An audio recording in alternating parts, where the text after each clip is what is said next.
ହେଇଗଲା।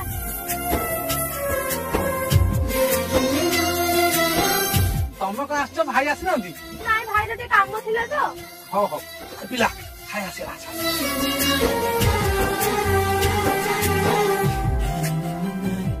ଭାଇ ଇଏ କଣ ଆମ ଚିଠା ଅନୁସାରେ ଖାଇବା କାଇଁ ମୋ ଛେନାପୋଡ କାଇଁ? ଏତିକି ଛେନାପୋଡ ଖାଉଛୁ? ଅଧା ଆଣିଛି ଖାଇଦେଲେ ହବନି? ଭାଇ ଆମେ 3 ଜଣ ଅଛନ୍ତି, ସେ କଣ 2ଟା ଆଣିଛନ୍ତି? 2ଟା ପୁଡିଆ କଣ? ମୁଁ 3ଟା ଆଣିଥିଲି ଯେ ସେ ବାଟରେ ସେ କୁକୁର ମୋ ହାତରୁ ଛଡେଇ ନେଇଗଲା। ମୁଁ କେତେ କଷ୍ଟରେ ତା ମୁହଁରୁ 2ଟା ଆଣିଲି, ଆଉ ଗୋଟେ ନେଇଗଲା। ଭାଇ ଆମେ କୁକୁର ଅଇଁଠା ଖାଇବୁ? କୁକୁର ଅଇଁଠା କଣ, ସେ ତ ଛଡେଇକି ନେଲା କଥା ନେଇଯାଇଛି। ଇଏ କିଛି ହବନି, ଖାଅ ନିଅ। କିଛି ନ ଖାଅ ମରିବନି। ଭାଇ ତମେ ଖାଇବନି? ଭାଇ ତମେ ଖାଅ, ମୋର ଦେଖିକି ପେଟ ପୁରି ଯାଉଛି। ଭାଇ ତାହେଲେ ମତେ ପାଣି ଟିକେ ଖାଲି ଦିଅ।